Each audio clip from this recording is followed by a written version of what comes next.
Hello, everybody. It's Elena here. Welcome to the Base Mother Show. It is Friday, August 1st. I am so psyched to be back.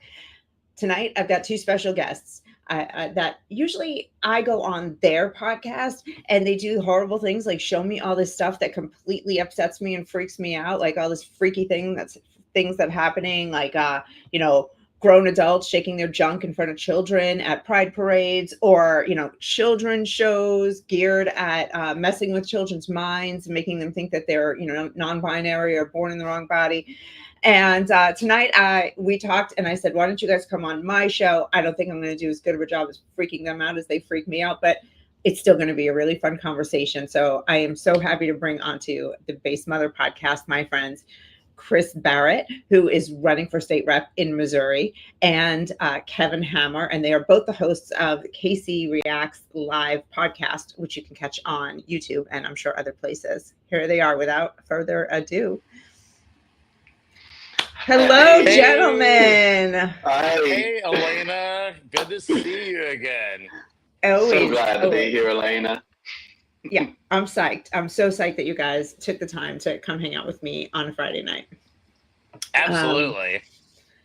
So I'm just going to jump right in to, the first little thing I want to talk about that's a little bit in the news this week. And I have a feeling we'll go off the rails. So if there's anything else you want to talk about, just, this is how we I do just want it, to right? let everyone know that my puppy did attack my nose before the show, so I might be wiping the blood off my nose. It's So not just so funny. I everyone just knows. didn't expect you to. Okay. Hey, I'm going to point it out. I just let it all hang out. I love your dedication. You showed up even bloody face and all. Yeah. Yeah. All right. Okay, here we go. So we're going to talk a little bit about our boy Hulk Hogan for a moment. As you guys know, he passed away last week. Turns out he had a heart attack, and I believe he was also battling leukemia silently. But I bring him up today because Ron DeSantis, in a press release yesterday, declared August 1st as Hulk Hogan Day. So here in Florida, we've been celebrating Hulk Hogan Day all week long. But everything that we're going to talk about tonight, as always, has something to do with children. And tonight is no exception.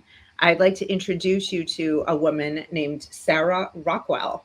So Rockwell is she's the chair of a Florida school board. And right after Hulk Hogan died, she put these comments on Facebook. She said, "Oh, did Hulk die? I didn't even know. Good. One less MAGA in the world." Which is lovely. And then she said, "He worked with the McMahons to union bust professional wrestling. He's never been a good guy. I feel absolutely nothing about his death." So they had a school board meeting. It erupted. Some people supported her, but some people had not nice things to say about her. I'll show you a clip in a minute. What do you think about what she said and having people like this making decisions for our children? So, Chris, do you mind if I go first? Oh, yeah. You go right ahead. I have. Oh, yeah. We're not as something organized. This isn't as organized as your show, Kevin. Like, this is all just everybody screaming. I'll try to put my OCD aside a little bit. So the interesting thing about this for me is that I actually had on Facebook a friend suggestion pop up, and it happened to be of a local DJ who often DJs Pride. And this individual DJ'd both prides near me, including the one that Chris came with. And when I went to her, because I was curious, so I went to her profile, she actually had made a post about Hulk Hogan, similar to what you described, saying, that, well, one more Nazi is dead, MAGA, all this stuff. And the thing is, this is just a DJ, right? This is just someone who is out there. That is what they do. They DJ for a living. And that sickened me. I have to say, what you're saying here with this individual, that disgusts me. Because to celebrate in any fashion, and I am someone who, it's not necessarily about Well, I guess it is. The idea of not talking ill of the dead. I mean, there are individuals who pass away where I'm not going to mourn, I'll be honest. But to celebrate the death of a human life, I don't know. I feel like that speaks volumes in regards to someone's character. That, even, especially like this, the idea that Hulk Hogan is a Nazi is one of the most ridiculous, notions I've ever heard. And especially for someone who, when I was younger, my sister was all about the WWE, WWF at the time, by the way, Yeah. long before it was a WWE. Did it take you a long time to make the change? I know for me it did. It did. I'm not gonna lie. And my sister was all about that. So I remember watching Hulk Hogan all the time, and then watching him in film. So he was actually in one of the Three Ninja movies and stuff like that. So this is a man who's had a cultural impact, and who, by no means, I am trying to understand how anyone could describe this man in such a fashion. I mean, does this individual offer any, I feel like, I'm being foolish for asking this, but did this individual offer any evidence to back up what they were saying? Well, the thing is no, they did not. Yeah. And what we've got here, and this is the thing that I wanted to point out, is what we've got here is the situation, and we see this a lot on the left, especially, is I don't agree with you, so therefore it's okay if you die. And we see that a lot on the left. I don't see that on the right. And remember, guys, I came from the left, and Same so here. when I talk to folks on the right, I never hear this type of stuff. But I heard it all the time on the left. It's like I don't agree Yeah. with you, so therefore you're subhuman. And I don't understand why they're that way. I mean, it seems like kind of like a bit of immaturity to me, emotional immaturity, and maybe that is what makes people leftists. I don't know. So those Well, those things that you guys said, the character flaw, the emotional immaturity, that's what bothers me, that she's chairing a school board. Is she going Right. to treat children exactly. differently because of their perceived affiliate parents or families affiliations? Oh I well, think somebody like this should yeah, resign. yeah. She absolutely will. She's going to try to enact policies that will be one-sided, and in her case, probably left-wing. And a Hmm. person like that has absolutely no business being on a school board. You know, even the right-leaning people that I know on school boards will work with people on the left. But the thing is, it doesn't work the other way for whatever reason. Yeah. And so we need to, if you're going in there with some sort of huge ideological agenda, especially like talking about people that you disagree with and calling them Nazis, you probably don't need to be on a school board. Right. She didn't use the word Nazi. She used the word MAGA. I think Or Nazi came MAGA. from that DJ. Just to be clear, I don't want to paint her any No, worse than she painted herself. yeah, sorry, I didn't mean to confuse that. It's just Totally it was okay. interesting to me that earlier today, I actually saw that post, and here you bring up Hulk Hogan, and we have this individual who has an influence on children. And what's interesting, and I equate this a little bit more to leftism, but mind you, the first time I heard the quote was in regards to liberalism, was that you can sum up liberalism in what was it, 4 words, I believe? No, 3 words. F you, dad. And it, to a degree, I have noticed, and I'm not saying that's 100%, but a lot of my interactions with individuals on the left, they have a great deal more issues with their fathers or Mhm. father figures or males in general. And I really am curious to know this individual's, this woman's relationship with her father or men in general at the end of the day. Yeah. Because this concerns me because, and this goes off a little bit off point, but we have an education system that, I'm going to be honest, it disadvantages boys. Males are being left behind to an alarming degree. We are trying to educate young boys as if they're girls. And this concerns me greatly, and I feel like this woman is a reflection of that. Yeah, and lastly, I mean, again, I have to reiterate, it's like someone like that who's so ideologically bound probably shouldn't be on a school board. And I also do agree with Kevin. I mean, and I've read some statistics that show this, that the Yeah. boys are falling behind in education. We've made everything so female centric that, the boys are no longer interested in what we have to say, and so I know that that's kind of like a side issue, but I want to say I absolutely agree with Kevin on that. Well, I actually, it's a good point. I believe as the mother of a boy, I 100% believe that it's true. I can see it myself. Let's look at her again. Yeah, she looks like she hates men.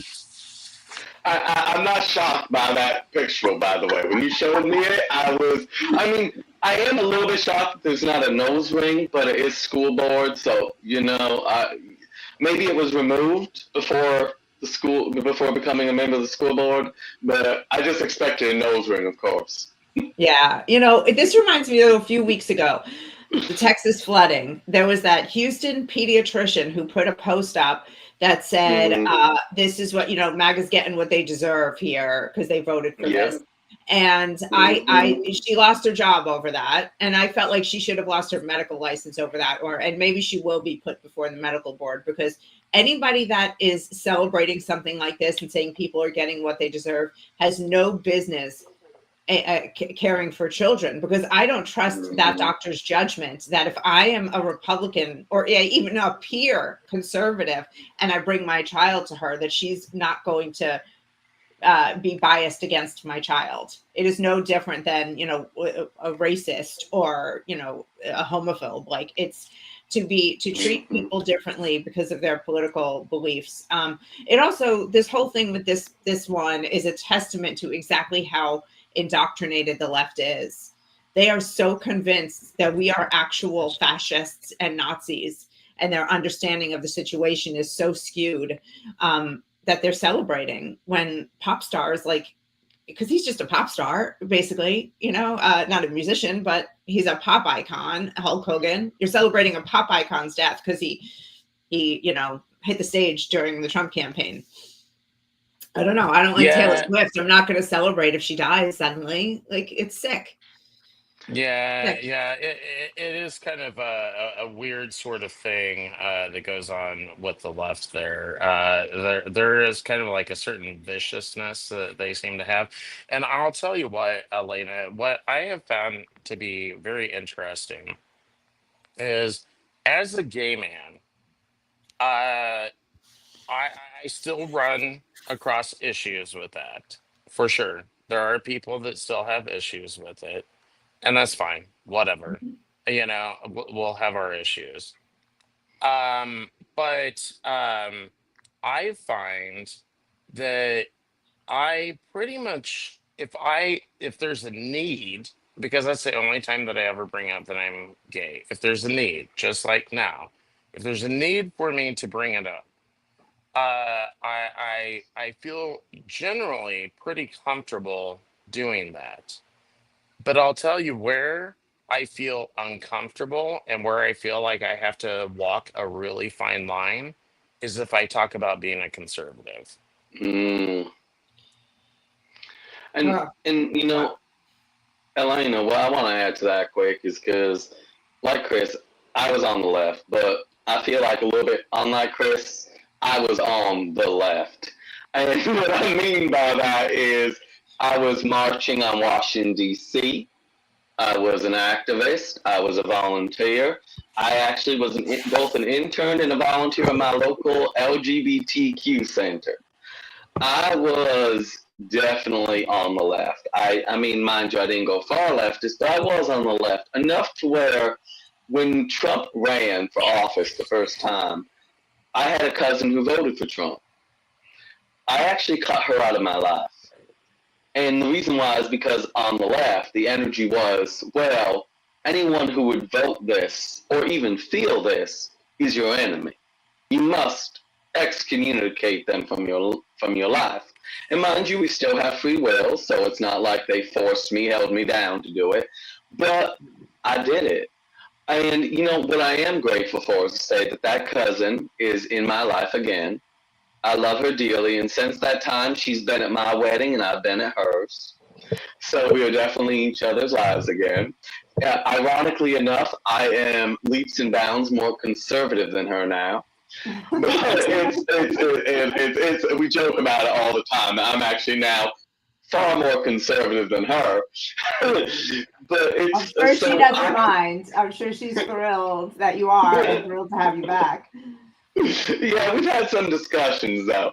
But yeah, so she's definitely thrilled to have me back. But I can say that having been on the left like that, it really is this cult experience. And I mean that in the sense that I'm not saying it doesn't occur at all on the right. I'm not going to say that. But where we exist today in 2025, in the past decade, it has just been very much highlighted on the left. And there, in part of that cult mentality, is it or is it not, to separate you from family, to separate you from other connections in your life? Sure. Just saying. Yeah. Yeah, that's exact. And we see it all. Oh man, we see it with the kids. They're doing it with children. It's not just with adults, but Exactly. it is absolutely. It's a hallmark of a cult. The separation, the isolation. Well, there's what I got. The next thing I want to talk to you guys about. There's one place that is pushing back on the cultists, and this here, I couldn't have picked her up out of a lineup before today, but her name is Jennifer Gonzalez, and she's the governor of Puerto Rico. She just signed a new law banning and criminalizing gender affirming care for all people under the age of 21. And you could get 15 years of prison time, pay a $50,000 penalty, get your medical licenses and your permits revoked, and public funding can no longer be used for gender affirming care for anyone under 21. This woman is so based for signing this into law. What do you guys think? Well, I've got to say this is something that I 100% support. Honestly, when it gets down to it, I've looked at a lot of various studies about, brain development in humans, and I really think that someone from at least a scientific standpoint, doesn't really truly have an adult mind until they're about 25. And that's the research that I've seen done. Now, That's there is some, it's a very widespread agreement on that. Yeah. right, and there is some development that goes on beyond that. But I think that that's kind of like, kind of like a milestone, I guess you could say. Frankly, the libertarian in me doesn't want to see the government come down and just absolutely ban this altogether, per se. Um, but for kids, absolutely inappropriate, and pretty much anyone under 25 is inappropriate. And I think that if we catch it at that 25 and under, we probably won't see this existing anymore. Yeah. Well, And this is so, 21 here. So you Mm-hmm. think it doesn't go far enough? well, yeah, I really do think that it needs to be 25. I mean, that's what I would like to see in my state is 25, and the state of Missouri. So I'd like to see a ban on this 25 and Mm-hmm. under, quite honestly. And then, so then the government isn't saying anything to anyone older than that what you can or can't do. Yeah. But at the same time, I really do think that if we catch it early enough, it'll stop existing anyway. Hmm. Because that's pretty much the idea. It's like I don't want to outright ban it, but there is kind of way to ban it Yeah. without coming down heavy.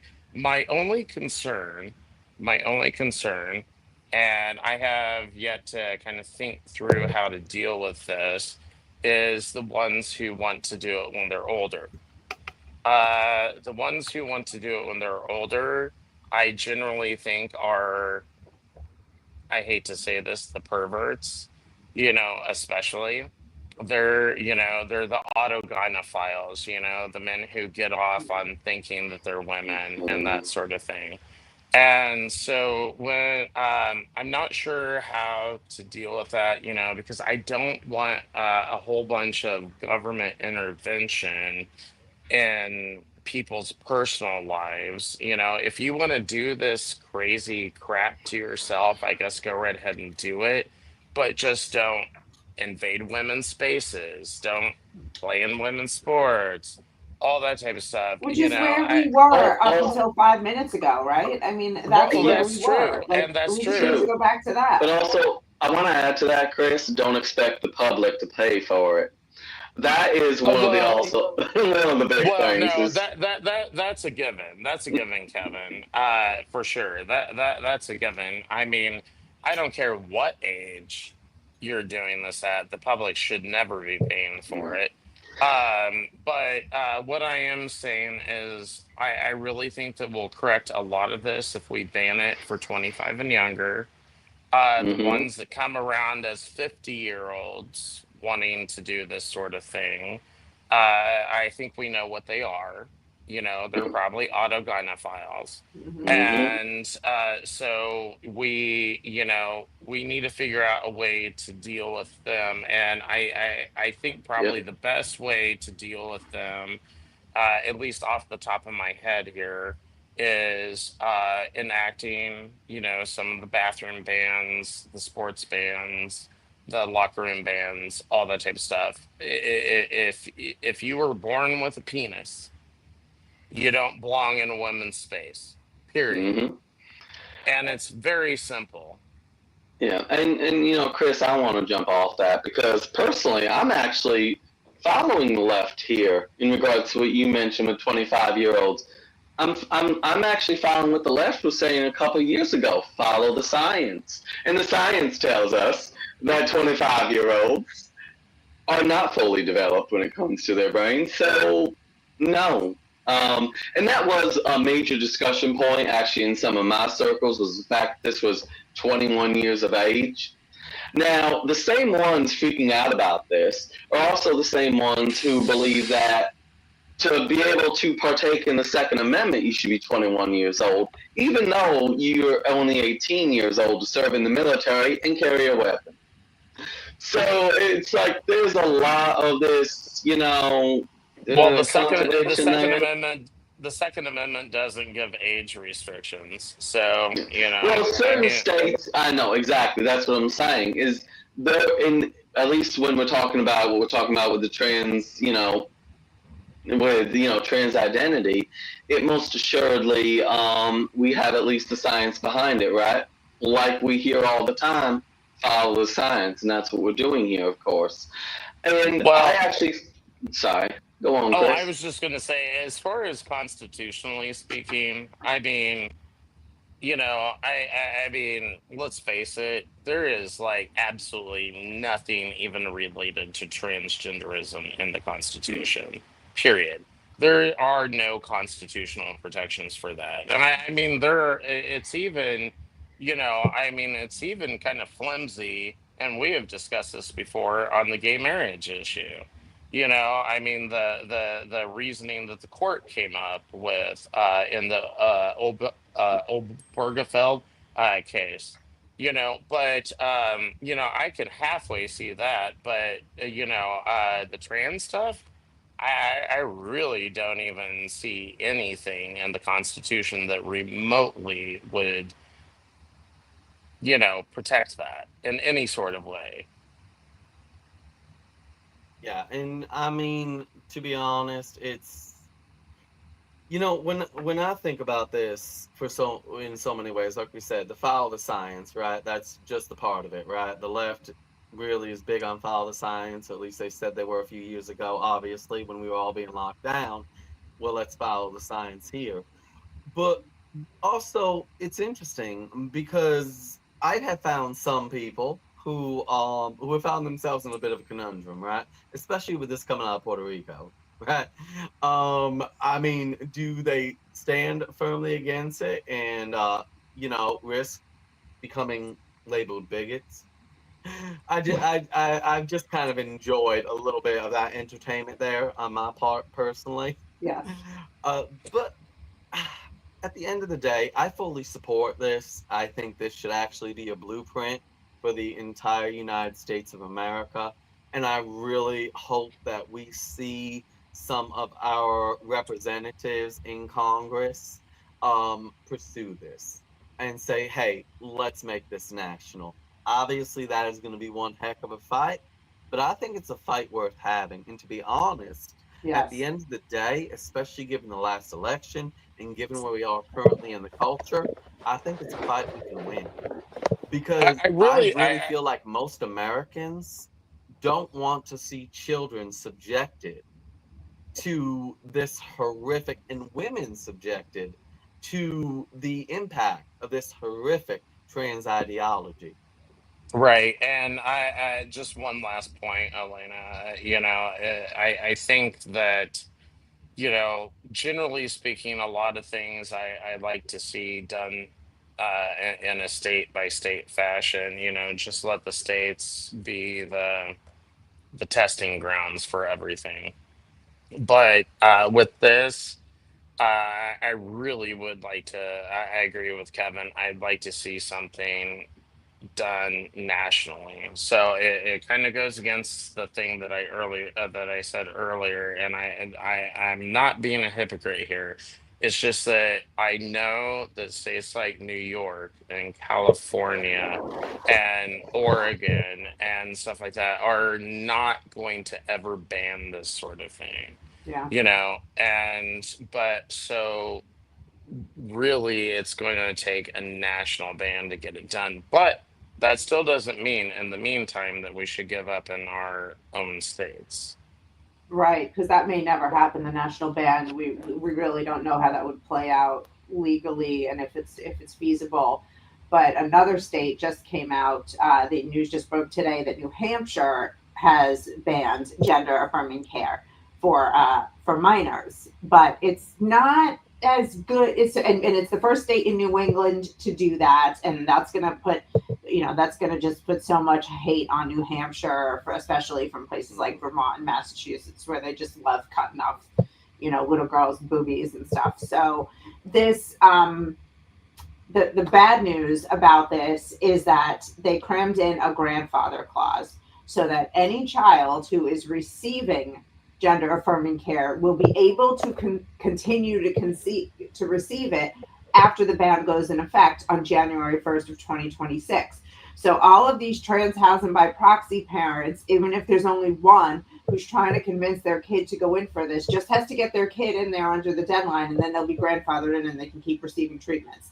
So this law isn't really all that good. It'll protect a future generation of children, but it is not going to protect the children whose parents are determined, to get this done to them.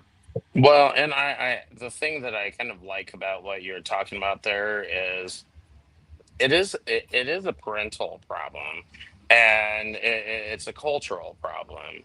It isn't a gay or straight or left or right issue. I mean, we're seeing this craziness kind of across the board. Obviously, less among conservatives for sure, but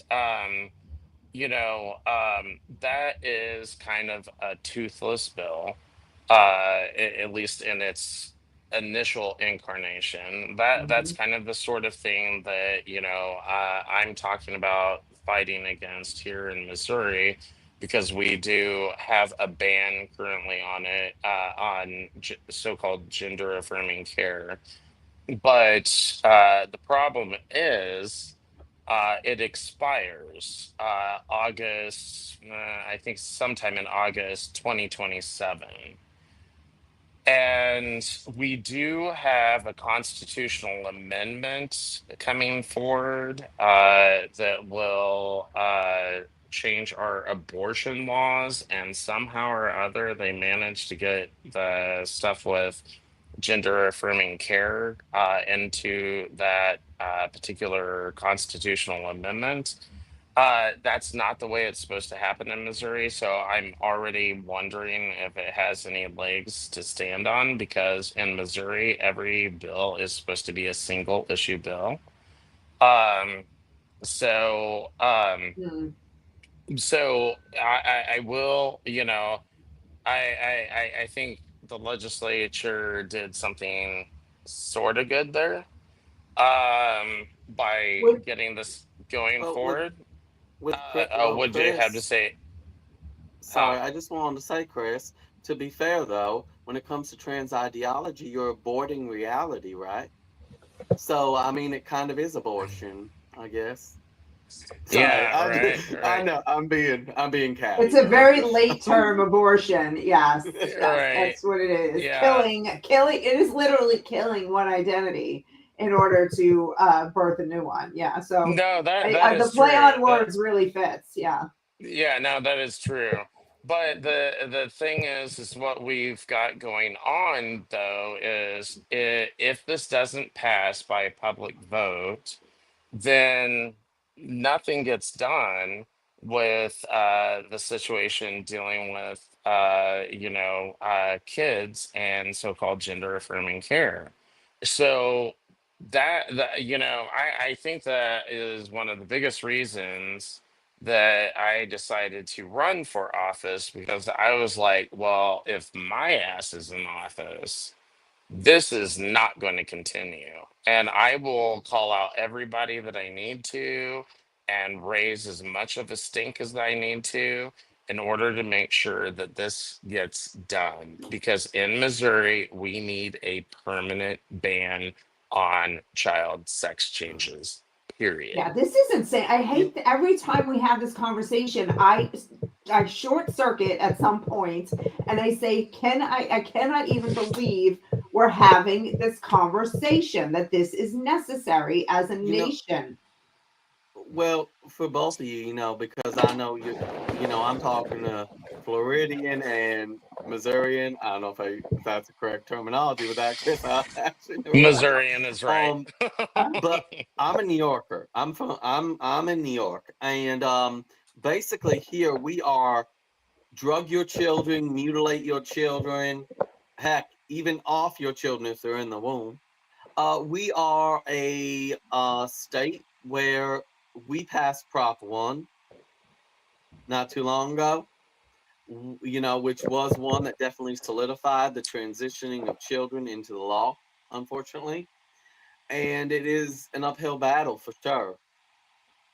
Still, though, I have to say, I like seeing how things are taking a turn. I do believe there is an awakening, even in a state like here in New York State, at the end of the day. I have a lot of discussions with people who are surely a great deal more reasonable than our politicians here in New York. And I'm hoping that in the future, that is reflected in voting habits. Because here in New York State, our children are more vulnerable than almost any other state. We're in competition with California, of course.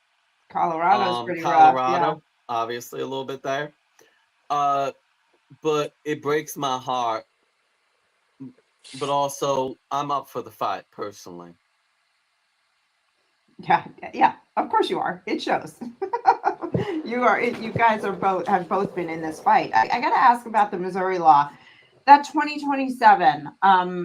deadline that, expiration date that they initially put on it. Like, do you happen to know what the argument was for doing that? The only thing I can imagine is that they were like, well, let's just do that for a while. And it was kind of like a wait and see approach. Let's just be careful. And then if it turns out that this is good for kids, if we know that, then, we'll let it expire. Like, was there some other reason that they put that expiration date on it? The main reason was to overcome a Democrat filibuster in the Senate. So it was just a little, just something for the Democrats to tell their constituents that they won some little victory for them and that it was only temporary. Yeah, that's pretty much it. Okay. Yeah, I mean, there were probably some people that wanted to take a little bit of a wait and see approach, like what you were talking about. But generally speaking, everyone that I have spoken to in the Missouri legislature has told me that it was really just to overcome a Democrat filibuster. Okay.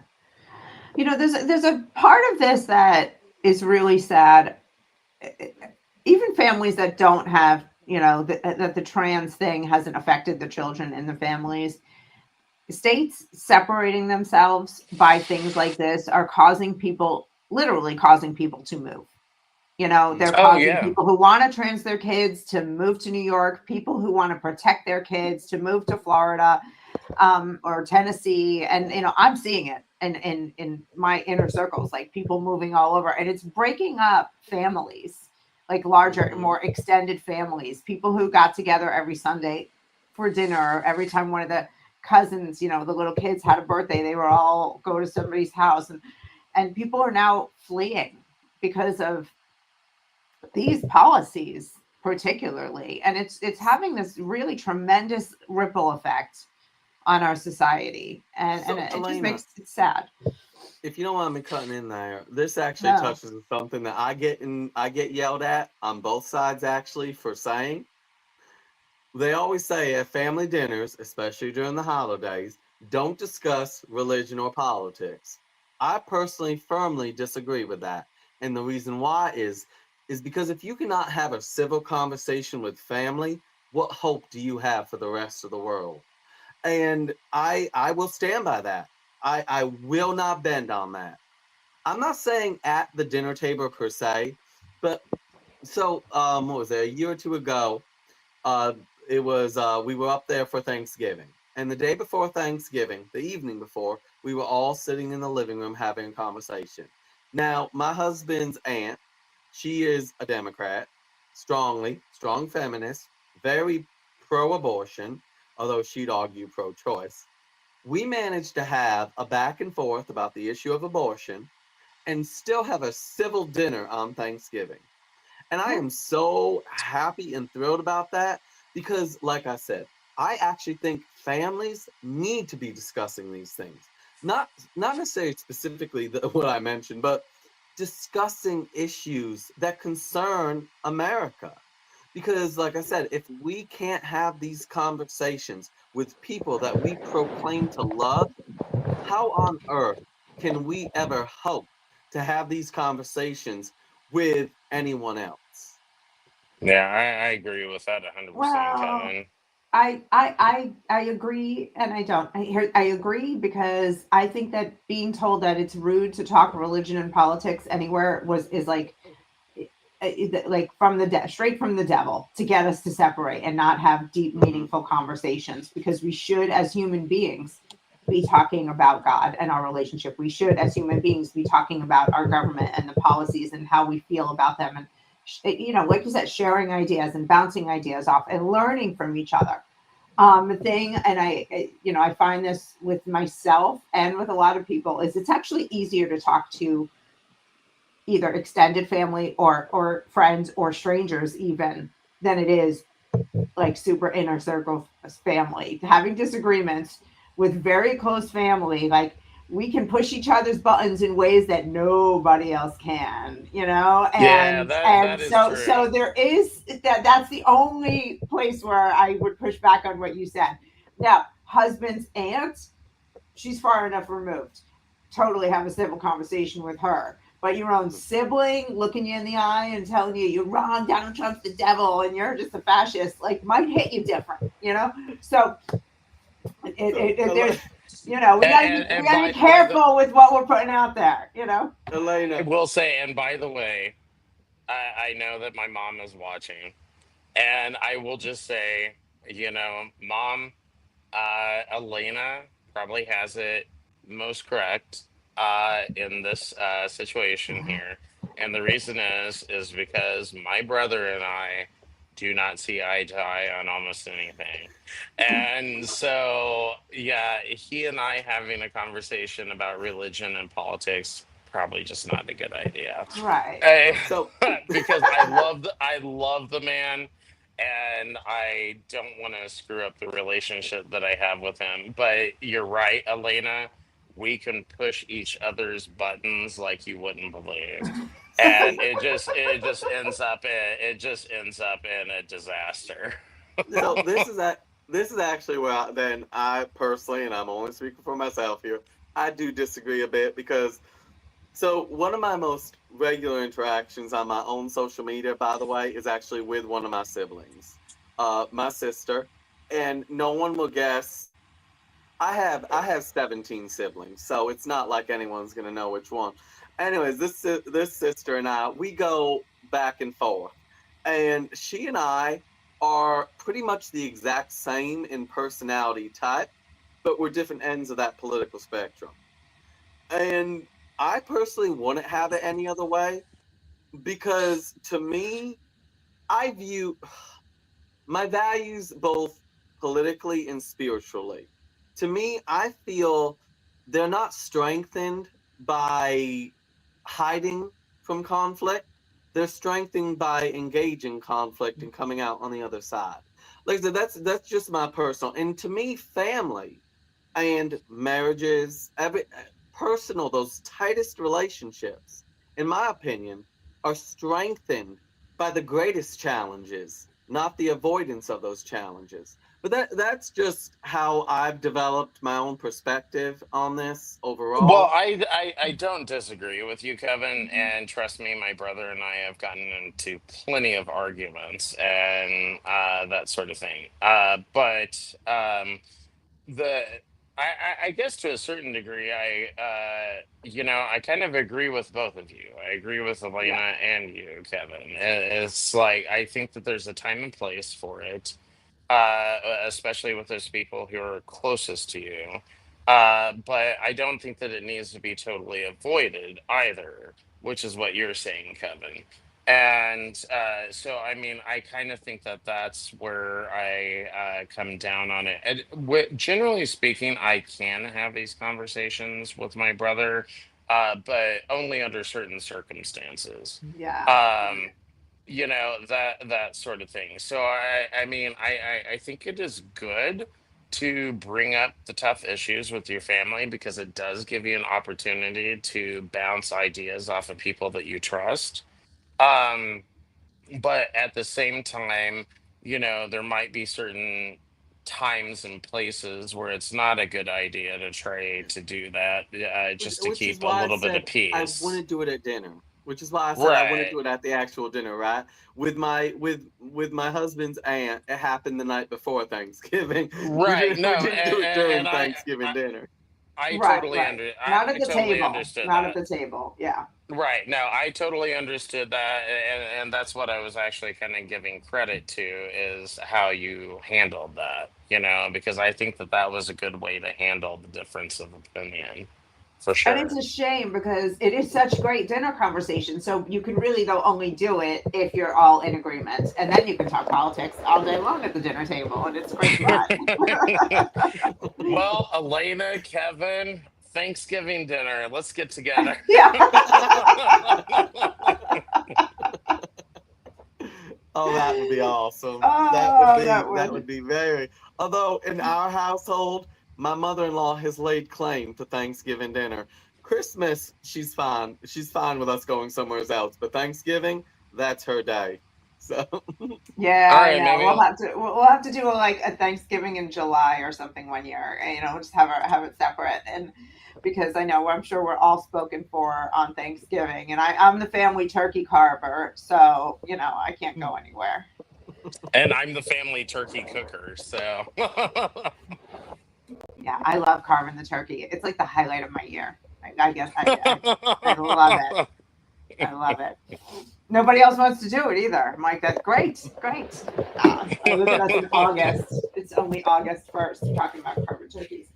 Oh, you know what? While we're on the point of family and family splitting up, Children's National Hospital in Washington, D.C., has just announced that they are going to be stopping and limiting some gender affirming care, which is good because they were just a giant, they were doing an awful lot of work on an awful lot of children. But I want to just remind you of a story that came out of Children's National last year. I'm actually putting a video out about it tomorrow, so I'm just going to play that because I'm sick of my own voice. Hold on a second. Sure. National Hospital in DC has announced that they're no longer giving out puberty blockers and hormones to confuse children. They are still giving them mental health care that's going to brainwash them, but it's a start. You may remember this hospital as being the one that destroyed at least one family. There was a 15-year-old autistic boy from Maryland. His parents took him there because he was having suicidal thoughts. Well, by the time they finished with him, they convinced him that he was born in the wrong body. And when they got him back, they said, oh, yeah, you're going to call him by a new name. And they were like, no, we're not. And the hospital said, that's abusive. You have to transition him. And they called Child Protective Services and had the kid taken away. So the kid got all this gender treatment.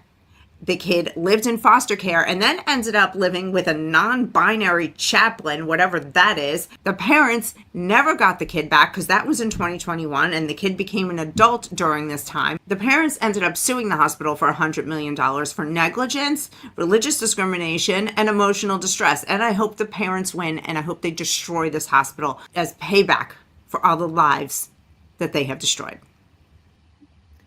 Yeah, so I'm just going to say what I hear is we're no longer going to F with your body, but we're going to F with your mind. And yes, that's still concerning because, to be honest, I am someone who believes that, the mind to me is the connection to the spirit and therefore also the connection to the body. So if you F with the spirit, you F with the body.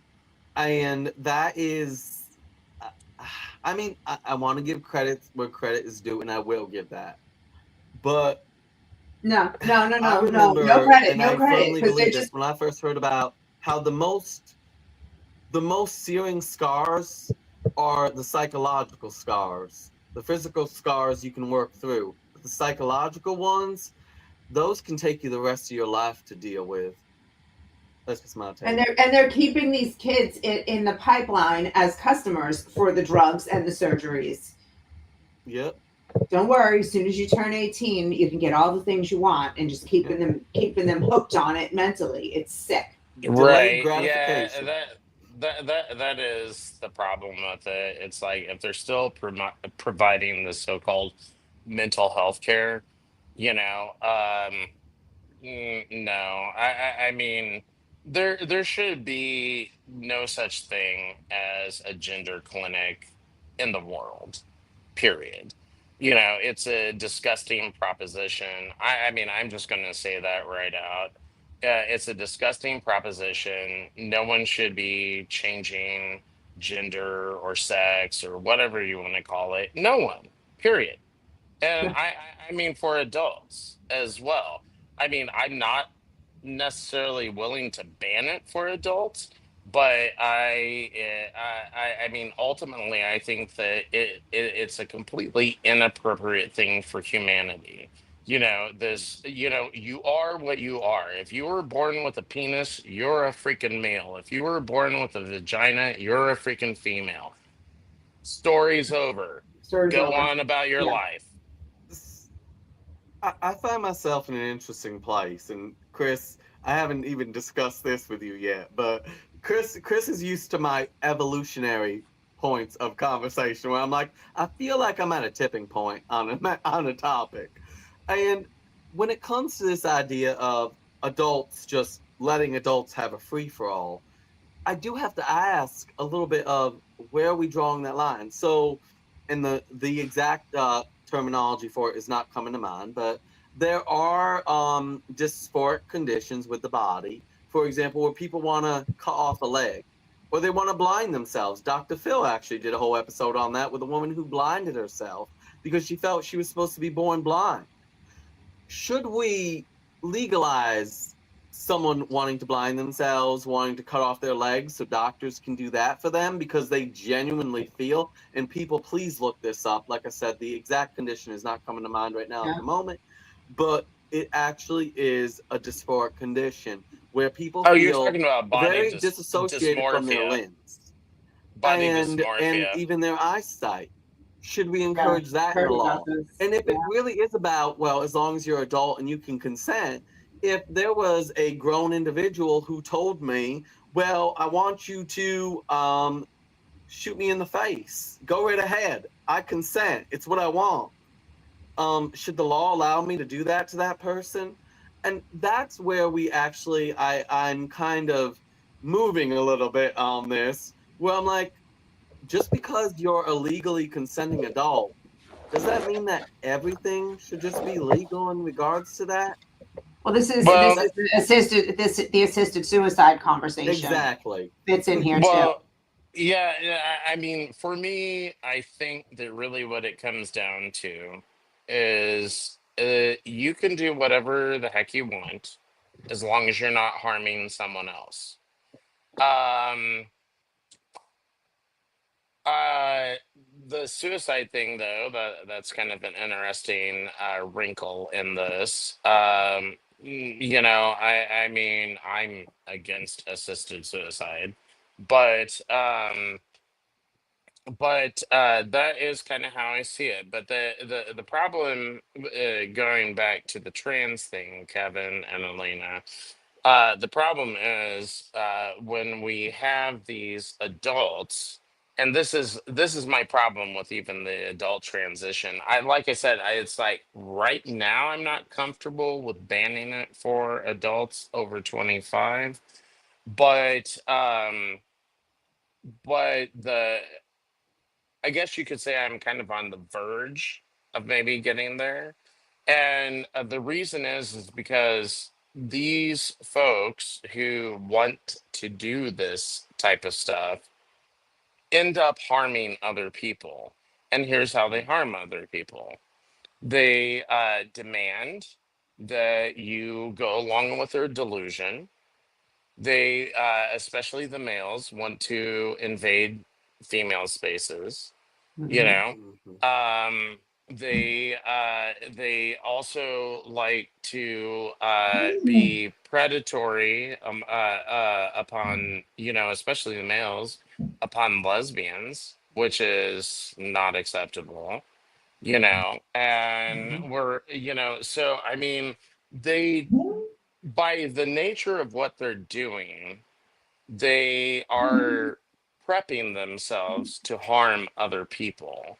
And Yep. so I mean that, you know, specifically on that issue right there, you know, I mean that's why, you know, I don't know how we would go about banning it for adults. I'm not sure how we would right now. But it is certainly something that I would, let me put it this way, it's certainly something that I would be open to. Well, we could just, if we can really fully win the culture war, and that includes the internet and schools and libraries and media, film, music. I mean, it's so pervasive, obviously, but that would just stop the influx of this idea to begin with. So that would cut off so many people from even considering this. I was talking with Well, a therapist. Oh, go ahead. Yeah. sorry. Oh, I was going to say that kind of goes back to what I said earlier about like cutting it off for 25 and under. I think that we get rid of 99% of all this stuff. Mm. Oh, that would be tremendous help, But I was talking to a therapist yesterday who was saying that, the commonality between, young people, young kids, teenagers, and young adults who want to be trans, one common thing that happens a lot is there was a history of sexual abuse. And, so they feel that, that they'll feel better if they just cut off certain body parts and make them go away or pretend they're not there. And I was like, yeah, I know a lot of people who were sexually abused or either as children or were sexually assaulted in college. I mean, it is unfortunately an extremely common, experience for people. And, none of us ever thought, well, if you just cut off that body part, you'd feel better. We used alcohol, we used drugs, we made bad choices, or we found ways to heal, and or most people eventually even got past the alcohol, the drugs, and fun that I know, and Right. found ways to heal. But never, ever, ever did anybody in my circle of people ever consider or suggest to somebody that they should cut off a body part and become something they weren't in order to deal with the experience. So I almost actually all think, of this is implanted ideas. yeah, Oh, I I agree. think again, I agree with the implanted part, but I think it's a little bit more than beyond sexual abuse. I actually, well, in one part, it is sexual abuse where I Yeah, do I mean, see it in, that's just a common thing we see in yeah, it came up in yeah, detransitioners. A lot of them you yeah, hear, no, no, nobody helped me absolutely. cope with my childhood sexual abuse, and so this was coming I out think this way. also it's a bit of this idea of when, because this is what I've noticed, especially with younger demographics, is, well, I don't 100% feel in line with what boys like or with what girls like. And that I feel is one of the ends that we see, especially with that blue haired teacher, right? Is that child who, that little boy who says, well, I like Barbie, that little girl who says, well, I like trucks. And that gives that gives at least a path Mhm. to certain individuals to be like, well, maybe you might be this. And I know that's a bit of a simplification of it, but I feel like gender confusion, in to a degree, is stemmed in this idea of people saying, well, I don't feel that I fit this completely, so I must be the opposite. But another area where I personally am focusing on a little bit more is when it comes to, and I know this might air on a few platforms. I know we're on Rumble right now, but I'm gonna say pornography, right? Yeah, we're on I YouTube really, too. We're on YouTube too, so thank you. yeah, pornography, right? The girlification pornography. That's my personal take. I'm not gonna take us down a rabbit hole. I feel like there is, let me put it this way. I feel like there's a spectrum to address here. Let me put it that way, and that's where I'm going to leave it. Is I feel there is a spectrum of causes to address here when it comes to the gender confusion that we see in our culture. And I know, Elena, you actually on Hmm. you were on Chris and our channel actually when I said this, is that part of my concern actually is where with some parents, where in the past this was a little bit more, you could get away with it. But I'm not saying that if your boy wants to play with dolls that you're like, okay, here, have Barbie. But if your response to your little boy is, if he says he wants to play with dolls and your response is, well, dolls are only for girls, right? And he happens to have that blue-haired teacher, right? With that septum piercing, of course, who sees that little boy who says, well, I want to play with my dolls, but I want to play with dolls, but my parents says that's for boys or girls. Sorry, that's not for boys, that's for girls. Well, that individual who probably identifies as non-binary is like, well, maybe you are a girl then. And like I said, Yeah. I'm not saying to parents, well, if your son expresses an interest in dolls, buy him a Barbie set. I'm not saying that. I am saying try to be a little bit more clarifying than, well, dolls are for girls. Because if that is your only response, dolls are for girls, and he really likes dolls, what message are you sending to him, especially influenced by today's culture? Well, maybe I'm a girl then.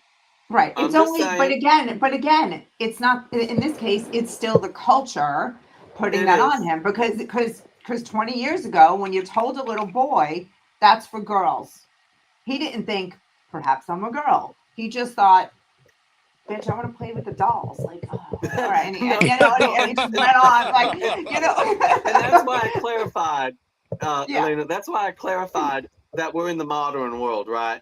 And that we have those blue-haired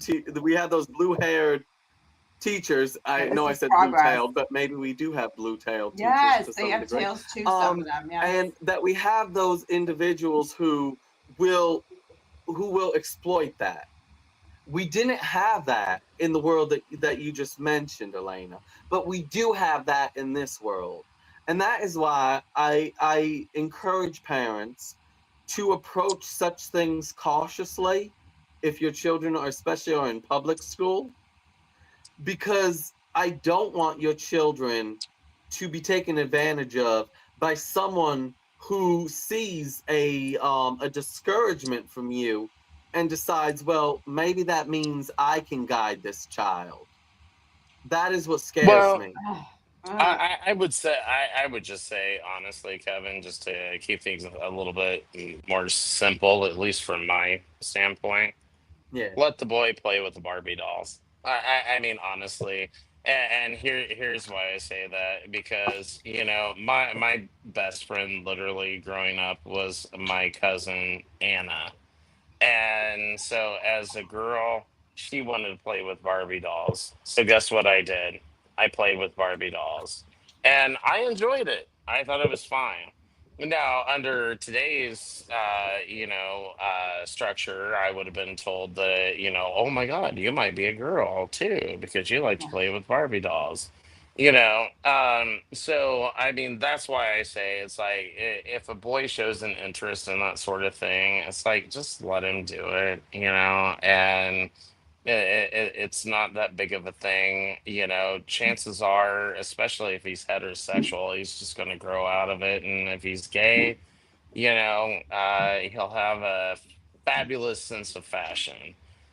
So there you go. Yeah, I think with regard to the teacher, that's a good point. With regard to the teacher, you gotta be firm with your kids. I think, with whatever it is that is right for your family and what you believe, Exactly. and you gotta warn them against the teachers. Unfortunately, where we didn't really have to do that back in the day, But like my son, I always stood up for the teachers except for one. Like I just knew this one was a little screwy, right? And so when my son would come home from her class and say, Miss whatever, Miss Appletree did this, this, and this, I'd say that's because she's a nut job, and she really doesn't belong teaching.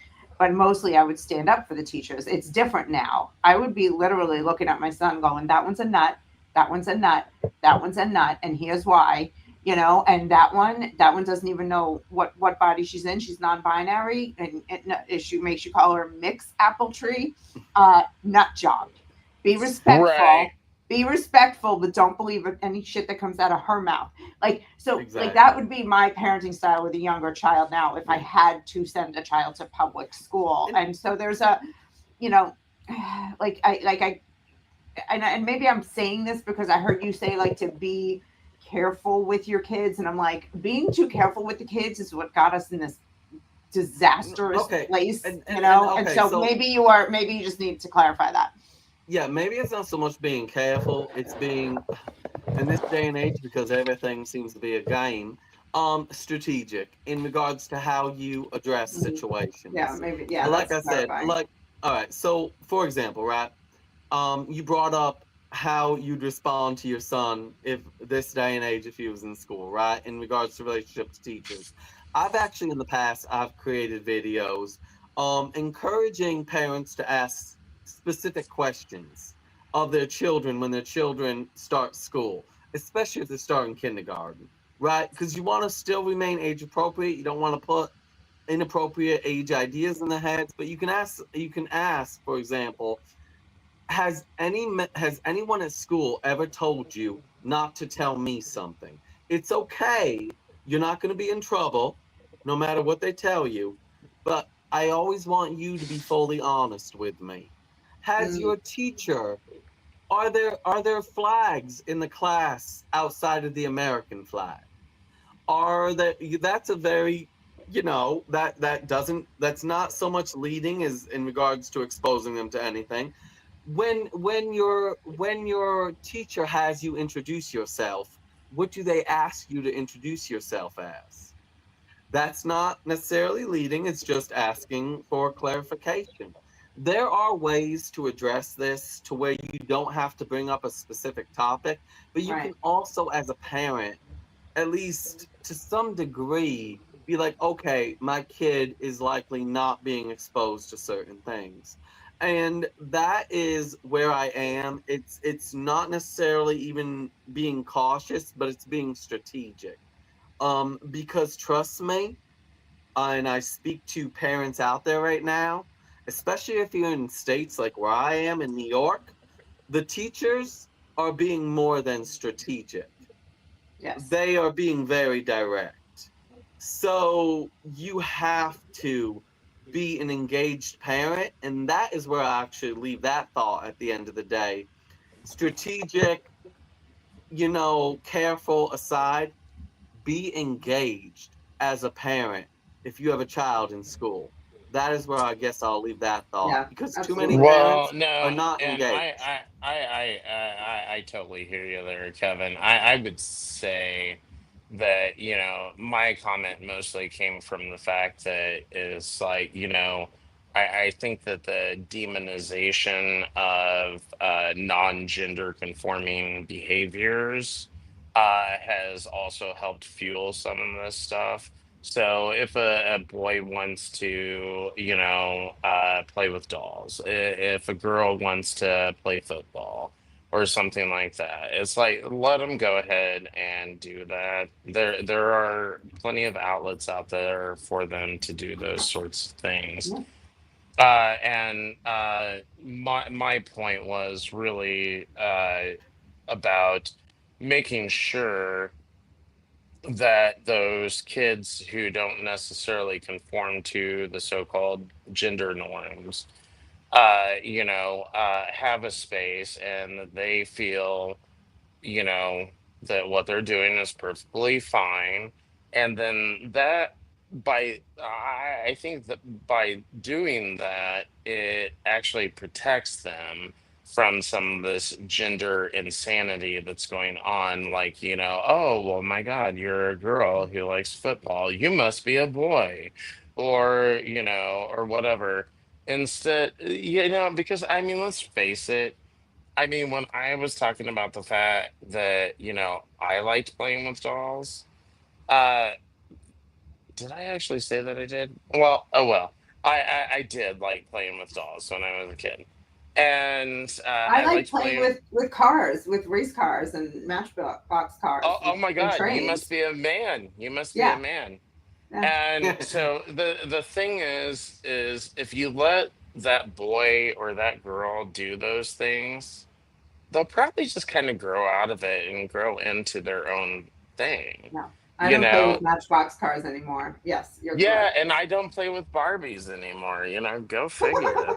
So I know, right? Neither do I. But I do want to touch on that because I actually, funny enough, I did play with dolls when I was younger, but I actually had some of the boys who were very much heterosexual wanting to play dolls, and here's why.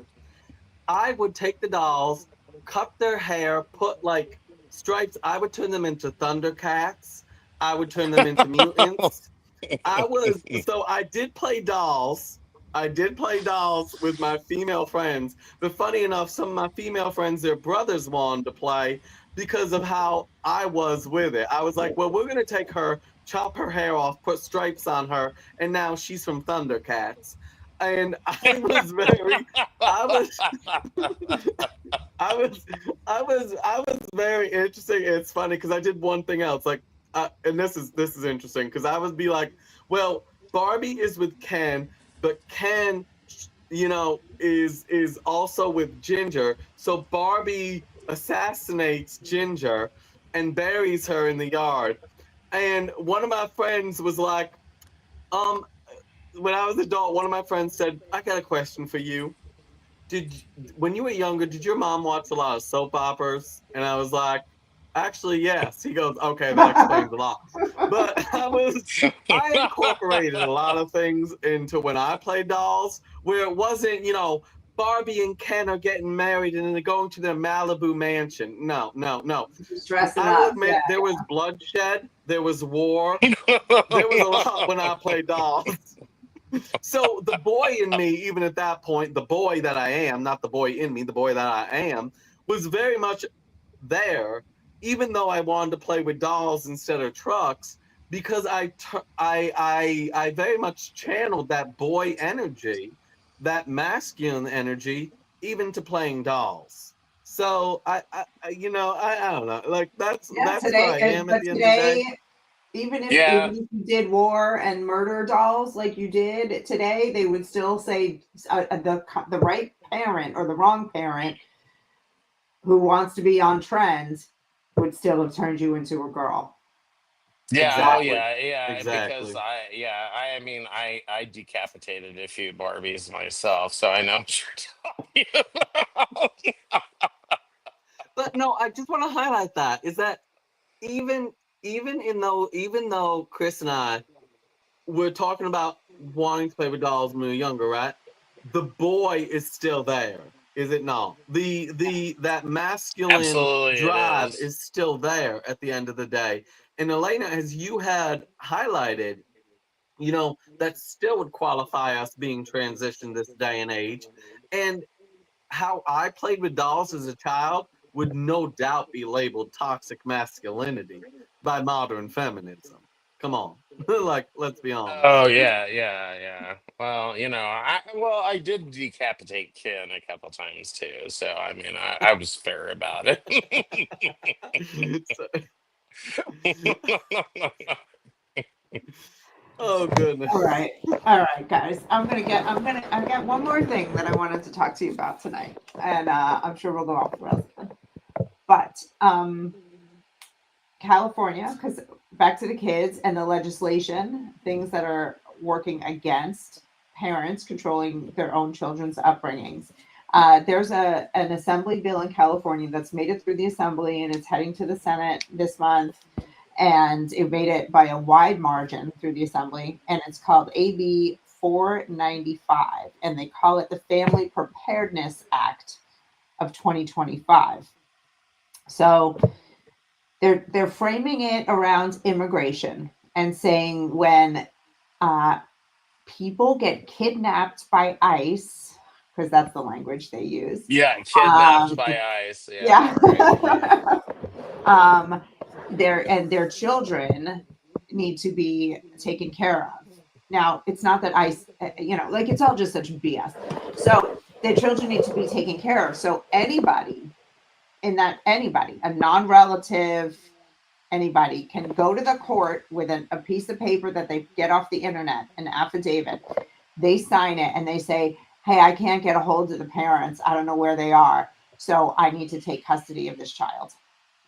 And they are immediately, without proof of anything, awarded physical custody, living arrangement custody, school decision making power, and medical decision making power over a child. So it's absolutely mind-blowing, and the only way that a parent can undo that is if they found out about it somehow. So in theory, a teacher could do this just to get a piece of paper that says they have medical decision-making power over a child, and the child Yeah, could so go home tonight.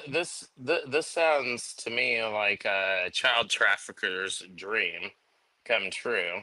You Yeah. know, Mhm. uh, my Right, because you could just goodness. get on a plane. You could go get that piece of paper and get a kid and take it on a plane or take it anywhere, do anything, leave the Yeah, country, whatever you yeah, want. and what a awful piece of legislation. And I was reading about that, and And um, it's got widespread support. That's the scary part. yeah, Yeah, well, I mean, people in Missouri passed Amendment 3, which allows for basically absolute unlimited abortion access. That sort of thing. Even kids can go have abortions without parental consent in Missouri right now. So, it's amazing what you can convince people to do. Um, but this to me, I mean, the fact that people don't see the child trafficking danger behind this is amazing. It's like, if these kids have been left here because their parents have been deported, that's what you're talking about, right, Elena? Well, that's how they're framing it, that they have to do this for those kids. But with this affidavit, it doesn't require that somebody was deported. You don't even have to say that. You could just say, Oh, "Oh, Chris is on vacation." Like you could be on vacation, and they say, "Oh, I don't know where he is," and the kid's alone, so I got to take a hold of him. Like it could be anything. So they're framing it as to help illegal immigrant children because that gets the support because they're all for illegal immigrants. But really, what it right. in is as you California. said, Yeah. it is still a trafficker's dream. So Well, and okay, let's assume that it's only, and we know that's obviously not the case. This is not Mhm. the case. But let's just assume that it is only dealing with kids of parents who are illegal immigrants who have been left behind. Okay. Um, Still, why would you not put them through the normal adoption process? Where I mean, at least I don't know in California. Maybe they just let a hooker on the street adopt a child. I don't know. But, at least in Missouri, they do require a certain process that you have to go through in order to become an adoptive parent. You do have to be checked out pretty darn well before Well, these you're. children, why aren't they? But before we even get to that point, if I'm being not abducted, if I'm caught by ICE and they're going to deport me, I say I have two children in such and such a school. ICE is probably going to go get those kids and bring them to me and send us all home together, right? Well, yeah, that is true, but I'm just saying I'm just playing along with their Right. I'm just logic. all right, but and even if it's adoption, I think this is if I remember from reading it a couple weeks ago, they're looking to alleviate the strain on the foster system. So I don't think it would be reasonable to put a child right into an adoption pipeline. so Um, Oh no, I'm not saying that. I'm just but going the along foster with their. system, I'm here, man. I'll take the kid. That's fine. I mean, yeah. so His mother said she would want me to. That's all they got to say. Yeah, I'm just I'm playing along with her logic is what I'm doing here, Yeah. and it's just that why would you go about things this way as opposed to putting the kid into, the normal process of being adopted, and I mean obviously that's not what they're concerned with. I mean they're still wanting their people from other countries coming in here kind of invading our space as Americans. I mean, yeah, obviously the ideal situation would be if mom and dad's getting deported, the kids go along with them too, so period. Yeah. And I, so I mean that's how I would handle it So for then we sure. wouldn't need this law, proves the point that this is just a BS excuse for having a yeah. law that allows anybody to take control of a child.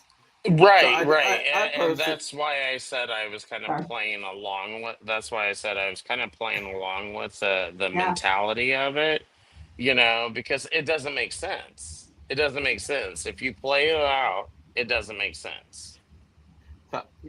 First of all, I think of Tom Homan when he was asked by old AOC with separating family. He's like, well, you deport everyone together. But at the end of the Yep. day, I also, so this hits me on a number of levels, Elena. So I'm actually glad that you brought us to this because I am I am a child who was not raised by his biological family. It was a blessing in my life. Trust me, God blessed me by leading me to my parents who raised me. However, there is a distinction between the foster industry, and I hate to call it an industry, but it is, and the adoption industry. Foster care, if people are not familiar with these concepts, foster care is different from adoption. Of The course. focus of foster care traditionally is supposed to actually be reunification of a child with its family, by the way. That is actually the whole focus, the whole point of foster care originally. Adoption is where you are placing a child permanently with a family who is not their blood. So I do want to touch on that because so many people conflate these two things, and they are actually quite distinct in that Right, but if foster a child care. was a Sorry. child who was left behind wouldn't be put into an adoption pipeline immediately, right? I mean, Well, I mean, if there was any would hope they? of reuniting a child with its family, then you would deal with foster care first. If not, then you would go into the adoption. So that Okay. is I do want to highlight the distinction between these two as a child who was not raised by, who went through a process in that. But also, I want to stress, I know there tends to be this mindset in other states. Well, that's California. Well, that's New York. And to those states that kind of have that mindset, especially more conservative states, understand that you might want to be a bit more concerned. And the reason why is because ideas spread, right? It's kind of like there you discover so for example, if you were to go to the doctor and discover that there was a cancer cell, right, in your body, right, like there was a spot of cancer, would you be like, well, that's just the toe, I don't need to worry about that. The cancer is just in the toe. I don't need to stress about that. No, you wouldn't. You would address it, right? So if you're Texas, if you're Alabama, you should still be concerned about this and Yes. being very vocal about it because what's happening here in California is what you're describing is terrifying. The potential, not even the potential, the guarantee for child abuse, for just child abuse on several levels, I'll put it politely, is it's unquestionably a Yeah. reality at the Yeah. end of the day. What you're saying, Elena, terrifies me coming out of California, not just because I'm a New Yorker, because I know that I feel like New York and California, we compete on who can be the most progressively insane. But I also fear about it spreading to the center of the nation because I love America as a whole. And trust me, to anyone watching this, if this doesn't concern you coming out of California, if Prop 1 doesn't concern you coming out of New York, it better, because you best look ahead, not even 10 years, 5 years, but 3 years into the future. If Yes. this isn't addressed, it's coming to your state and to your neighborhood, by the way. And I want Oh to yeah. add to what you're saying because it's not spreading organically. It's not like, oh, this is word of mouth and ideas are taking hold. This is a deliberate, strategic, well-funded spreading of legislative body people Mm-hmm. and lobbyists who are planting these laws around the country. Look at the Freedom to Read acts that went in all around the country in all different states that ban book banning. So I can't take a pornographic, sexually explicit book off a shelf from in a classroom in a middle school because you're not allowed to, which technically it's unconstitutional. And I'm waiting for somebody to get those up to the Supreme Court. But well, but anyway, but that was very like, okay, we got it passed here. Here's how we did it. Here's what we learned, so we can get it passed faster in other places. And then they go rubber stamp it all around the country. That's what they did with the obscenity exemption laws. We don't pay attention. This stuff is in our backyard before we know it. And somebody's got an affidavit on your kid and they take them to the gender clinic every day after school, or that the therapists that puts ideas in their heads. I mean, it's Well, I mean that's the thing. It's like that's why I said initially, the California law that we're talking about here, it's like ostensibly it's supposed to be about protecting children. Okay. Well, why are you going to allow just anyone and everyone in order to have these children? That's why I says, I'm not necessarily saying that they should go into the adoption process or anything. Ideally, I agree with you, Elena. They should all be shipped back to their home country. But that's why I said let's play along with their idea here. And it goes to all of this stuff dealing with the drag shows for kids, the drag queen story hours, exposing kids to uh, pretty radical pride events, um all of that type of stuff. I mean, it's like there is and in this case in California, it's like, okay, a child has been left behind. um so anyone can step up and take them. I mean, we are creating a pervert's paradise in this yeah, country, yeah. and we need to undo that. And I think that certainly attacking the transgender agenda is one way to do that. Um, the radical LGBTQIA agenda is one way to do that. And that's not to say that the L's and the G's and the B's are bad. I mean, because there's plenty of good ones out there. I'm one of them. Kevin's another one. But at the same time, there is a radical agenda behind that, because they paint that as a supposed community. And I'll tell you what, I'm not a part of that community. I'm not at all. I know Kevin doesn't feel like he is, So much to the and point where, yeah, sorry, I'm just gonna say, so much to the point where I just personally, I've even moved away from the term gay. I'm a homosexual man. It's straight, direct, and to the point. I, yeah, right. No, yeah, you're Just to get right. away from it. And Yeah, yeah. You're right, because I mean, what the hell does gay or queer even mean anymore? I mean, who the hell knows? So, It's. Oh, go ahead, finish, and then I want to make a point about that. Go ahead. oh yeah, yeah. So I mean, who the hell knows? So I mean, I just I think that we've got this tremendous attack upon children. We've got a pervert's paradise coming up Hmm. here, and we need to fight against it hardcore. And I plan on trying to do that as much as I possibly can in the Missouri legislature. And I know that you're doing it, Elena, by exposing stuff. I know that you're doing it, Kevin, by also exposing things. So, I mean, thank God there are people who are like-minded, who actually care about this stuff and actually want to do something. I think the message we need to really start hammering is this ain't over. There are people who think because Trump signed an executive order, oh, he bans that, it's over. Like, mm-hmm. and they really, because they're just reading superficial headlines. They don't even quite understand how an executive order works. It's just a Yep. starting point.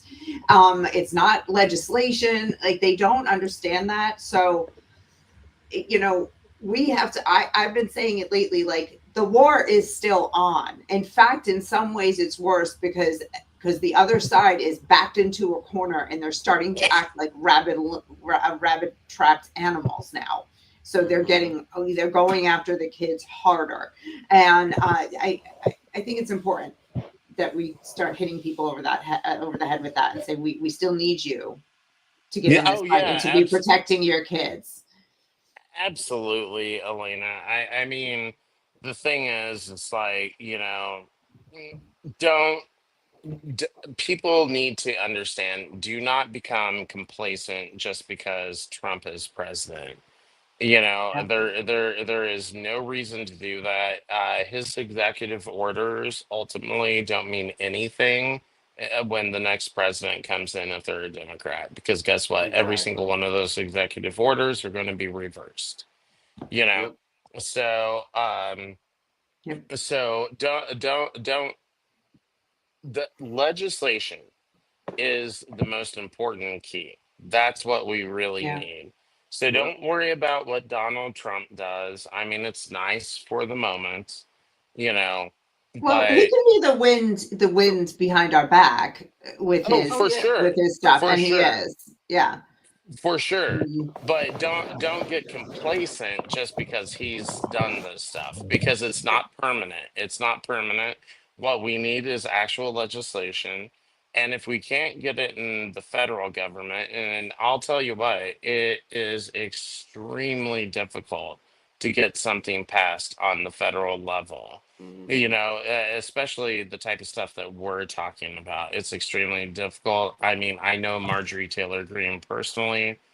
She has been trying with the Protect Children's Innocence Act for several years now and hasn't gotten anywhere. She finally got something out of the Judiciary Committee, and it might go to the floor of the House for a vote. And the Protect Children's Innocence Act would actually uh, ban so-called gender affirming care for kids across all 50 states. Do I think it's actually going to ever pass?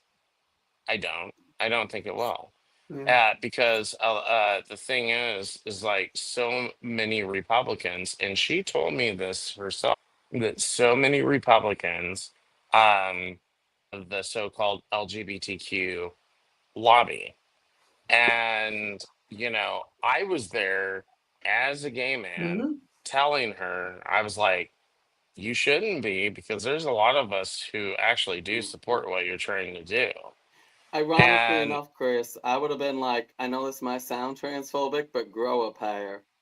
Wait, no, Yeah. that's actually in line with being trans. Anyway, well, sorry. no, No. but the thing are not interested in this trans stuff either, because they also see how actually homophobic it is, Yeah. you know? Mhm. And so, you bet Kevin wants to say something, so I'll let Well, him no, go. I guess what I just want to say with that is I know I keep going to this analogy, but I feel it's quite accurate. Is executive orders are like the chemo treatment that shrinks a cancer. Legislation is a surgery that removes a cancer. And Oh, yeah, that is yeah. that Yeah. to me is what we need to focus on and to understand that difference, because I do see so many people just screeching joy at an executive order, and I'm like, great, that's going to last 4 years at most. What, 8 years at most? Well, not in this case with Trump, but still, it's going to last a couple years at most. But how does it address the core issue? Right? Like Yeah, I you're said, you're it's the you're so chemo right about treatment that. versus the surgery that removes the cancer.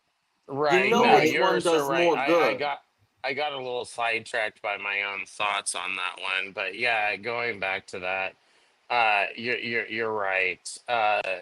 It, it, legislation is the key. If we can't, and that's where I was going with the thing with Marjorie Taylor Greene. It's like, if we can't get it handled on the federal government, in the federal government, and it certainly seems like we're not going to be able to do that, at least not anytime soon, then it is going to be a state by state battle for sure. Yeah, and we're going to lose some of the states, and it's going to, but we're at 25 or 26 states that, have legislation either passed or in play right now that, to ban or limit gender affirming care. Like we saw in New Hampshire today, didn't go far enough, but I guess it is a little bit of a start because hopefully, even if they're still messing with kids' heads, some of these kids will snap out of it before they're, physically modified. Um, it just hurts me to live in a country though where there are still going to be states that um, are still doing this. They're still fighting hard to keep doing this. But even within those states, we're seeing some hospitals and medical centers pulling out of the gender affirming care, like in California, Children's Hospital LA. They backed out because they were losing federal funding. So they stopped, they put a tamper on it. NYU, Langone stopped recently. So it's happening, even in the blue states because of the financial pressure. We're making it harder for them to justify doing this. And, we'll take what we can get. I mean, there's been such tremendous progress made in the past few years that we can't, we got to stay focused on the wins. What you're saying though is heartbreaking on another level, by the way, because it means these hospitals, they're not in it about really healing people. They're about going with the winds, the political winds, right? If the Oh, it winds just blow proves one way, it. they're gonna go that way. If the winds blow another way, they're gonna go that way. They are not in any way Yeah. a reflection of that do no harm. They Well, are beyond a that, stop. reflection of Go do ahead. what's popular at the moment. And that scares me Well, it's personally, not even beyond about even trans popularity. ideology. Imagine you had something that could save somebody's life, truly save somebody's life, and somebody was telling you don't do it. You'd be like, I'm saving this life no matter what. This shows that they never really believed that gender affirming care was life-saving care, Yeah. because they bent at the first sign of pressure. It just proves that it was all BS all along, and yes, and then they're bending with the political winds, as you're saying. But for me, it's really that one point. If I had a penicillin that was going to save someone's life, and someone said, "Don't give it to that person," I'm going to take whatever consequences, and I'm going to save that life. Right. They're Yep. not willing to. Absolutely. They don't even believe their own BS.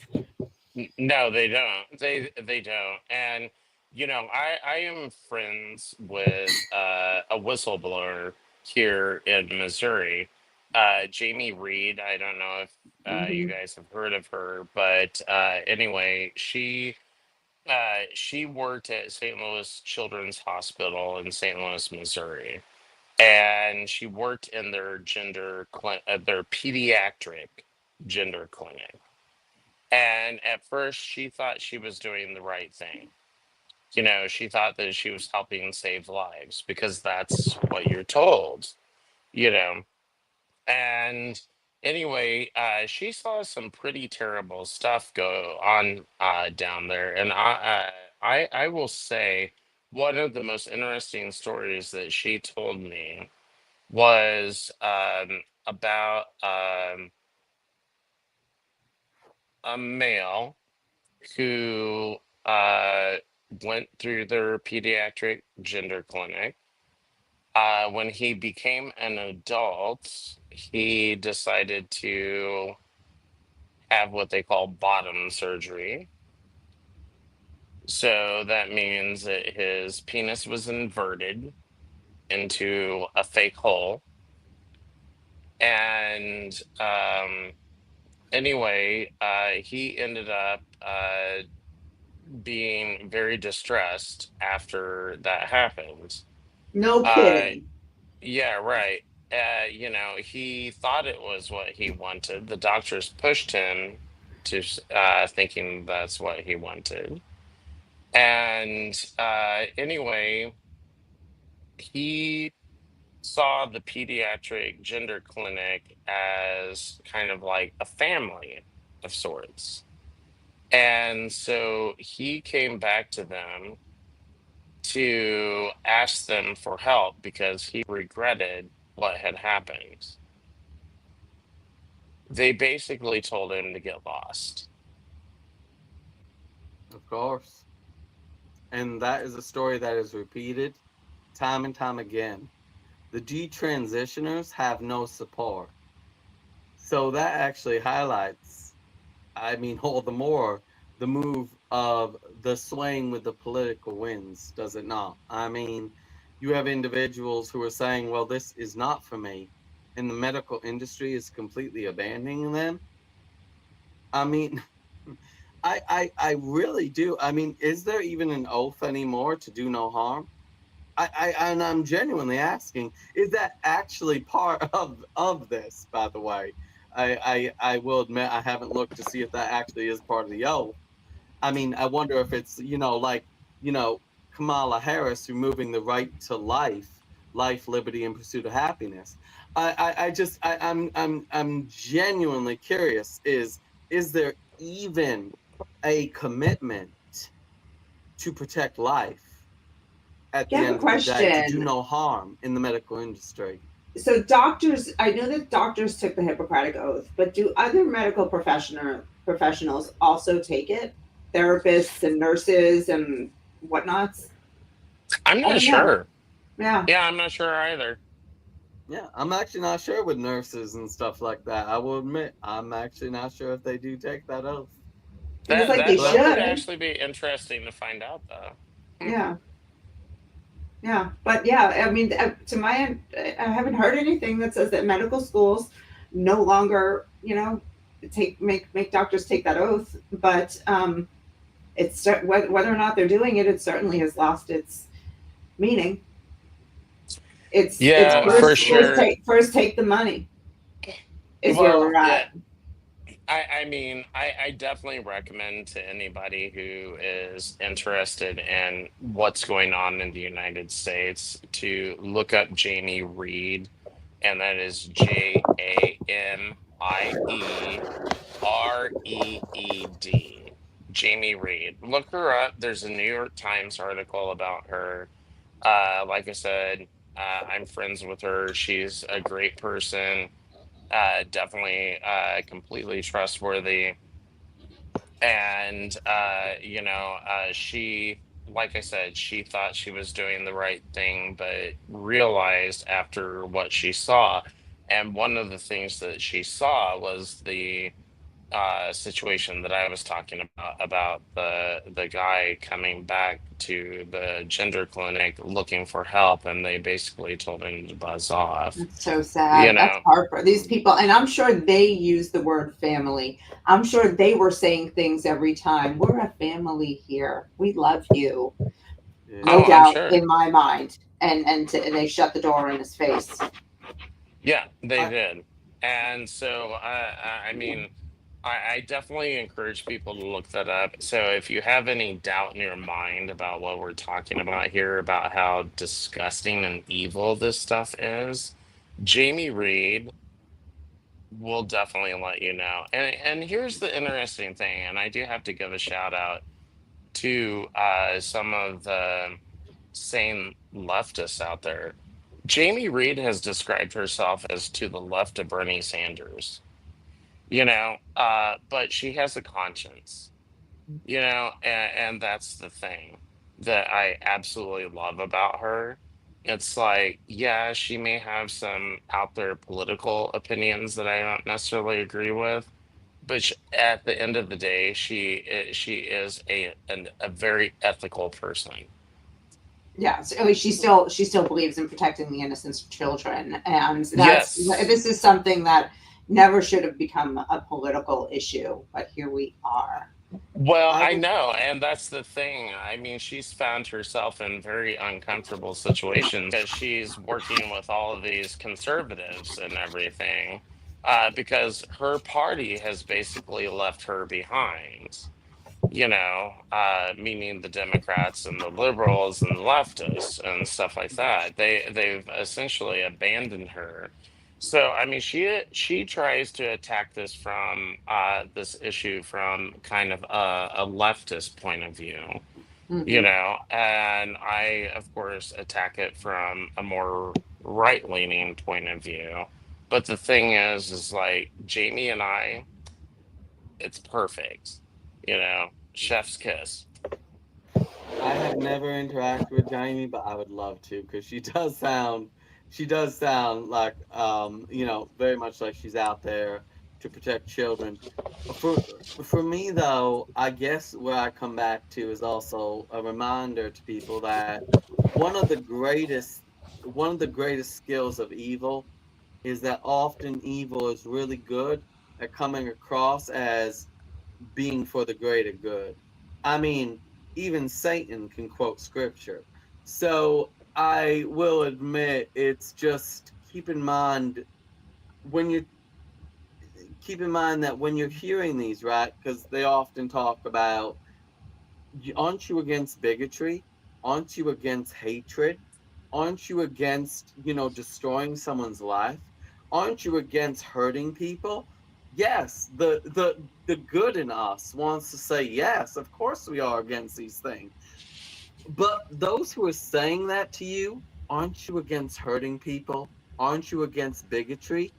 Ask them to define what they mean by hurting people. Ask them to define what they mean by bigotry. Ask them to define what they're saying, because in that, the devil is in the details. And trust me, No. people, when you ask people to define what they mean by they're against Yeah. hurting people, they're against prejudice, they're against this and that is where you find the truth. Ask them to clarify what they mean by protecting people. Do that. Uh, That is one of my pieces of advice. Ask for clarification as to what they mean by this and that. And like I said, that is where the devil is in the details. That's just my it's take such on it. a great point, and even beyond, really anything where, yeah, asking them, what do you mean by that, or just asking questions instead of talking, because they don't listen when you talk anyway. But so asking them True. questions just is giving them a shovel, to dig a hole with. So that's a really good point that we should all remember, because when you're getting into sort of a debate with somebody, or a heated debate, simple, calm tools like that can, fall to the wayside, especially at the family table. So it's yeah, I'm gonna have to remember that in those moments. I want to, I have kept you guys way longer than I had planned or expected, so I apologize if I've Oh, ruined don't your apologize. Oh, Oh my don't. gosh, I love talking to you guys. plan. Me We too. do. I We, love this. Elena, we love talking with you, so don't apologize. No, But it's I do know mutual, we are and I'm going like, I just almost at 2 hours. and stuff. So I'm just he's starting to send me smoke signals. Exciting time. The election, I believe, is not until 26. Is that right? November Yeah, 2026. Yeah. November But I'm still getting 2026. started. But he's getting started now, and he needs our support. So what I'm popping up here is a QR code. If you have your phone, you can grab it. It'll take you directly to Chris's site, where you can contribute to his campaign, which I personally would appreciate. Even though I don't live in Missouri, we need more people like Chris in our legislatures at the state level.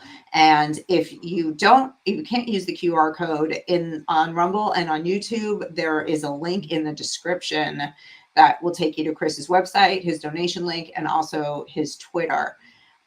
So please support my boy Chris Barrett for rep in Missouri. Now, what do you guys have to say? Where can everybody find you? And tell us about KC Reacts Live. Well, I mean, first I do want to start off by saying, please, to reiterate what Elena said, go and support Chris. As I mentioned earlier, the cancer in the toe can spread to the rest of the body, so let's support good candidates where we can, regardless of where they are in the country, because we need to address that ASAP. Where you can find Chris and I is we have KC Reacts Live. Especially on YouTube. That is where we stream exclusively to at the moment. Unfortunately, Facebook now deletes streams after 30 days, so We are exclusively currently on YouTube. And once again, that is at KC Reacts Live. We won't be live this coming Monday, but in general, we are live on Mondays at 9:30 p.m. Eastern Standard Time, which is 8:30 p.m. Central Time. So we would love to see you in the comments, because that is one of our favorite things, is while we react to videos, we also love to react to your comments. We love having Elena in the comments, of course, as we do from time to time, which we Yep. appreciate. And When we'd I'm love to see awake. you there as well.